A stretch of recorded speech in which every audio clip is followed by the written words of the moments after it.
अशी परिस्थिती आहे की भाजप समोर कोणाचाही टिकाव लागत नाही आणि भाजपला हरवणं ही फार अवघड गोष्ट आहे. पण एक काळ असा होता की 1980 साली स्थापन करण्यात आलेल्या भाजपला आपलं पहिलं लोकसभा सदस्यत्व खातं उघडण्यासाठी 1984 पर्यंत वाट बघावी लागली होती. 1984 सालच्या लोकसभा निवडणुकीत फक्त 2 जागा जिंकत भाजपने आपलं खातं उघडलं होतं. तर आज आपण जाणून घेऊया की कोण होते भाजपचं खातं उघडणारे ते 2 खासदार. तर माजी पंतप्रधान इंदिरा गांधी यांच्या हत्येनंतर देशात 1984 सालची लोकसभा निवडणूक पार पडली होती. या निवडणुकीत सत्ताधारी काँग्रेस पक्षाच्या इंदिरा गांधींच्या हत्येनंतर देशात सहानुभूतीची लाट उसळली होती आणि या लाटेमुळे न भूतो न भविष्यती अशा लोकसभेच्या 426 जागांवर विजय मिळवत राजीव गांधी देशाच्या पंतप्रधानपदी विराजमान झाले होते. या सहानुभूतीच्या लाटेत देखील भाजपकडून 2 खासदार निवडून आले. त्यापैकी पहिले होते ते डॉक्टर A.K. पटेल. गुजरातमधील मेहसाणा मतदारसंघातून डॉक्टर A.K. पटेल हे निवडून आले होते.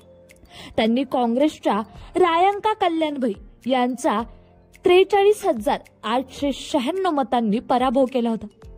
1984 साली निवडून आल्यानंतर लोकसभेच्या पुढच्या 4 निवडणुकांमध्ये A.K. पटेल यांनी या जागेवरून सलगपणे विजय मिळवला आणि 1999 पर्यंत ते लोकसभेच्या मतदारसंघाचे प्रतिनिधित्व करत राहिले. 1988 साली त्यांनी अटल बिहारी वाजपेयी यांच्या पंतप्रधान पदाच्या कारकिर्दीत केंद्रीय राज्यमंत्री म्हणून देखील काम पाहिलं होतं. 2000 ते 2006 या काळात ते राज्यसभेचे सदस्यही राहिले. व्यवसायाने डॉक्टर असलेले पटेल हे 1975 ते 1984 या काळात गुजरात विधानसभेचे सदस्य देखील होते. दुसरे खासदार होते चंदुपट्ला जंगारेड्डी.